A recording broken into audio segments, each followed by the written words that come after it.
jotaay bi nag li ko sabab moo di xamale leen ak kuréel gi nga xam ne moom la sëriñ bi teg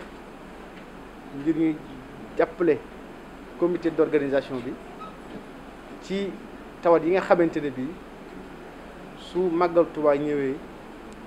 léeg-léeg muy feeñ te muy tawat yoo xam ne yu wàllate la te ren ji mu daje ak li nga xamante ni mooy Covid-19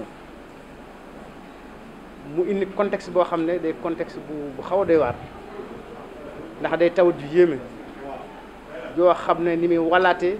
dafa gaaw di tawat joo xam ne dafa daj kap àdduna si li nga xam ne moom la dal ci àdduna ëpp na 30 millions de personnes li nga xam ne moom la faat ci àdduna jege na 1 million de personnes kon loolu bu fekkente ne bi amuñ ci benn saafara boo xam ne garab lay doon lu dul moytu kon foog naa ne moytu boobee kat dañoo war a jël ay borom xam-xam yoo xam ne xereñ nañ ci ñu wan nit ñi ci wan yoon ak ban naka la ñu war a nekke ba sunu borom musal leen ci ginnaaw boo xam ne suñu kilifa yu baax yi ñaan nañ ba noppi. loolu moo tax bi nga xamee ne Serigne Touba Cheikh Mouhamadou Mountakha jox na ki nga xam ne moo di président comité d'organisation bi di Serigne Bassirou ndigal ne ko na nga dajale comité d'organisation bi ñu tàmbalee waajal màggal gi te màggale ko Touba gannaaw bi ndigal loolu mu béral ko ci Sénégal gépp kon nag bañ demee ci sëriñ ba lam ñu waxoon rek lay waxaat fii dafa am loo xam ne suñu diggante la ak nit ñi dafa am loo xam ne suñu responsabilité la responsabilité boobu nag dañ koy assumer ba mu ma sëkk moo sabab taxawaay bi nga xamante ne bii comité war na koo taxaw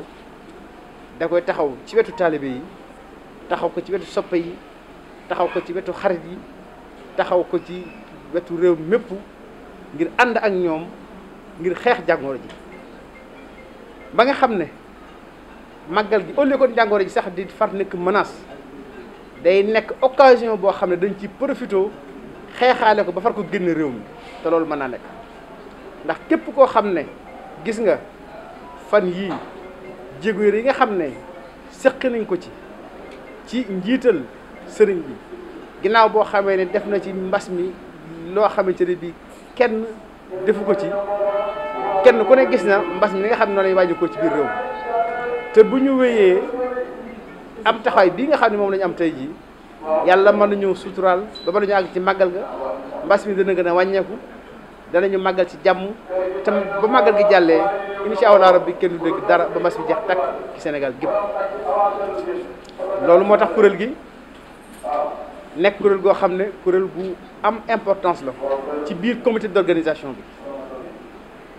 man ma nekk ci nekkal ci commission communication Serigne Abdou Lahad Bousso moom itam nekk ci nekkal ci commission santé ndax kenn ku ne xam na ne ren ji ñaari commission yooyu mën naa ne dañ ko boole mu nekk benn commission ndax seen liggéey dafa duggante façon duggante boo xamante ne bii bu intégration boo ëmul rek mën naa indi sooxe mën naa indi rëq-rëq te bi ñu àndee di liggéey ni ñu koy defee gis nañ itam njëriñ yi nga xamante ne bii moom la jur. kuréel bi professeur Lamine Gueye mii moo ko jiite après moom lay bàyyi mu présenté yeneen membres yi nga xam ne ñoom la ko seqal waaye moom itam muy lépp sëriñ bi di ab taalibeem di ab doctoram di suñu docteur ñun ñëpp sëriñ bi am ci moom kóolute doyloo ko waaye surtout am ci moom yaakaar ba bi ñu yëkkatee lii xelam dem ci moom mu jël ko teg ko ci seen kanam te man de jonjoo bi ñuy jonjoo ci mbir mi fan yi rek xam naa la tax sëriñ bi jiital ko te loolu gën naa tax ma rafet njort ci de li nga xam ne moom la ñu bëgg bu ñu yàlla dimbalee sunu borom danañu ko may ci doole sëriñ Touba. di la ñaan aussi nga jottali suñu nuyoo ak suñuy sàkku ñaan xalif général des Mourides mais aussi ñu koy sant ci occasion bii mu ñu jox ñu mën a dugal suñu loxo ci bis bu teddu Serigne Touba bi ci loolu yaa ngi ñuy gërëm wante nag ñun ñoo leen war a gërëm parce que am chance liggéeyal Sëñ Touba ki koy liggéeyal moo war a gërëm ka ko jox opportunité mu liggéey ci. ñoo ngi aussi sant di gërëm le président du comité d'organisation Serigne Bassirou nga xam ne dès les premiers jours bi xalif bi joxe ndigal li recevoir nañu ñaax nañu wante it ñaanal nañu dalal suñu xel bu baax ci liggéey bu mag bii nga xam ne considéré wuñ ko comme ab yen bu diis parce que kuy liggéeyal suñ Touba foog naa yen bu diis amul ci yow waaye nag on est conscient ci importance su liggéey bi pour le Sénégal pour la communauté ñoo lay sant di la gërëm di sant di gërëm président commission santé ziar nañ ko léegi ci moom itam lim ñu ñaanal gën ñoo ñaax ci liggéey bi jox nañu ay conseil jox nañu ay tegtal yu ñuy amal njëriñ di sant waa commission santé communication bi ñuy jàppale yépp parce que joxe ngeen digal pour ñu liggéey ak ñooñu te unité bi loolu la c'est une unité qui appartient au comité d'organisation maanaam ci comité d'organisation bi la bokk te lépp lu ñuy def diisoo nañ ko ak commission yi nekk ci biir comité d'organisation bi unité bi ni mu composé sëriñ bi wax na ko léegi mooy d'abord représentant commission communication ak commission santé d'ailleurs ci ñooñu la ñuy sukkandiku ñun pour mën a doxal plan d'action bii nga xam ne dinañ leen ko présenter léegi moo tax Serigne Abdou Lahad présent na pour représenter comité d'organisation bi waaye présent na parce que ci commission communication bi moom moo ko jiite comité bi aussi unité bi depuis ñu taxawal ko dañuy jokkoo ak moom defuñu lu ko te taxawaayam rëy na trop ci unité bi ñoo ngi am aussi présence su représentant président santé bi di Serigne Abdou Lahad Bousso moom itam ñu ngi koy sant di ko gërëm mi ngi ci suñu échange yi di contribuer lu am solo à part ñaari membre yooyu man la yàlla def ci décision xalif général des Mourides ma coordonné ko sëñ Abdou Lahad wax na léegi li tax sëriñ bi dénkuñu loolu ñoo ngi sàkkuwaat ñaan ci moom wax na ko du ma ci revenir man professeur Lamine Gueye médecin la di professeur titulaire de physiologie nekkoon faculté de médecine Dakar jóge fa dem sos faculté de médecine Saint-Louis yàlla def président de la République am confiance ci ñun ci waxtaanam ak ministre de l'enseignement supérieur à l'époque ñu def ma recteur de l'université Gaston Berger ma jóge fa yàlla def ñu indi ma ci université Bambey bii ma koy diriger moo tax yéen waa presse bi ñu ci bëri xamante nañu ñun parce que yàgg nañoo liggéey gis liggéey bi ñu doon def ci màggal gi bi ñu defee li ñu mën ci université Bambey bii nga xam ne ñoo ngi ciy sant parce que liggéeyal nañu Sénégal mais aussi joxoon nañu opportunité bu mag ñuy liggéey fii ci Touba notamment ci màggal gi autorité réew mi aussi décidé yóbbuwaat ñu Dakar nag dénkuñu li ñuy wax autorité nationale de l'assurance qualité di ANAQ-Sup bu Sénégal lépp lu jëm ci qualité ci enseignement supérieur muy public di privé ñun ñooy diriger service bi ko yor di sant nag ci rôle bii nga xam ne dénk nañ ñu ko ñu ànd kook ñii muy professeur Lamine Ndiaye di professeur titulaire de sociologie anthropologie xelam màcc ci sociologie de la santé anthropologie de la santé mi ngi ci faculté des lettres et sciences humaines nekkoon directeur école doctorale bi yor yooyu yàlla yi defoon moo yoroon collège école doctorale université Cheikh Anta Diop yépp ba ci Afrique sax ñu jox ko aussi le collège des écoles doctorales yi boole Afrique francophone yépp mi ngi fi professeur Massamba Diouf spécialiste en santé publique la nekk moom itam taalibe nekk responsable ci faculté de médecine bu Dakar docteur Serigne Khadim Ngom nekk taalibe